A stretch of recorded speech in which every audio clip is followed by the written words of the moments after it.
Halo, salam sejahtera bagi kita semua. Perkenalkan, nama saya Saman Buang angkatan 21, peserta pelatihan dasar CPNS tahun 2021 dari Kabupaten Papua Barat.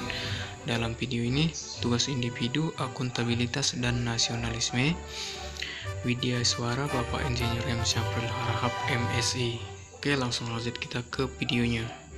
Akuntabilitas adalah kewajiban untuk memberikan pertanggungjawaban atau menjawab dan menerangkan kinerja dan tindakan seseorang atau badan hukum atau pimpinan suatu organisasi kepada pihak yang memiliki hak atau kewenangan untuk meminta keterangan atau pertanggungjawaban.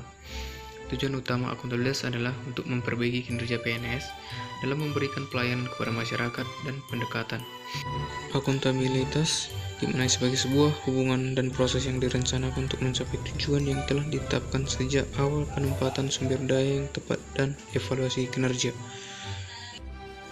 Aspek akuntabilitas yang pertama itu sebuah hubungan, yang kedua berorientasi pada hasil, yang ketiga membutuhkan adanya laporan, yang keempat memerlukan adanya konsekuensi, yang kelima memperbaiki kinerja. Akuntabilitas memiliki 5 tingkatan yang berbeda, yaitu 1. Akuntabilitas personal, 2. Akuntabilitas individu, 3. Akuntabilitas kelompok, 4. Akuntabilitas organisasi, 5. Akuntabilitas stakeholder. Prinsip akuntabilitas ada 5. 1. Harus ada komitmen yang kuat dari pimpinan dan seluruh staf. 2.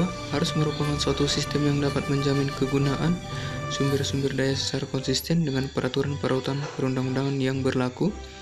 3. Harus dapat menunjukkan tingkat pencapaian tujuan dan sasaran. 4. Harus berorientasi pada pencapaian visi dan misi serta hasil dan manfaat yang diperoleh. 5. Harus jujur, objektif dan inovatif sebagai katalisator perubahan manajemen instansi pemerintah dalam bentuk pembuktian metode dan teknik pengukuran kinerja dan penyusunan laporan akuntabilitas. Langkah-langkah yang harus dilakukan dalam menciptakan framework akuntabilitas. Pertama, tentukan tujuan dan tanggung jawab.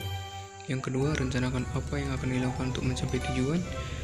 3. Lakukan implementasi, monitoring kemajuan. Yang keempat, berikan laporan secara lengkap. Dan kelima, berikan evaluasi, masukan, dan perbaikan.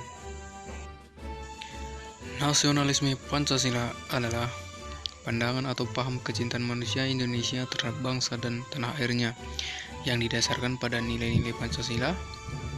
Prinsip nasionalisme bangsa Indonesia dilandasi nilai-nilai Pancasila yang diarahkan agar bangsa Indonesia senantiasa menempatkan persatuan, kesatuan, kepentingan dan keselamatan bangsa dan negara di atas kepentingan pribadi atau kepentingan golongan, menunjukkan sikap rela berkorban demi kepentingan bangsa dan negara, bangga sebagai bangsa Indonesia dan bertanah air Indonesia, serta tidak merasa rendah diri, mengakui persamaan derajat, persamaan hak dan kewajiban antara sesama manusia dan sesama bangsa, menumbuhkan sikap saling mencintai sesama manusia, mengembangkan sikap tenggang rasa. Mengapa nasionalisme itu penting? Makna nasionalisme secara politis merupakan manifestasi kesadaran nasional yang mengandung cita-cita dan pendorong bagi suatu bangsa, baik untuk merebut kemerdekaan atau mengenyahkan penjajahan, maupun sebagai pendorong untuk membangun dirinya maupun lingkungan masyarakat. Demikianlah penjelasan saya mengenai akuntabilitas dan nasionalisme. Sekian dan terima kasih.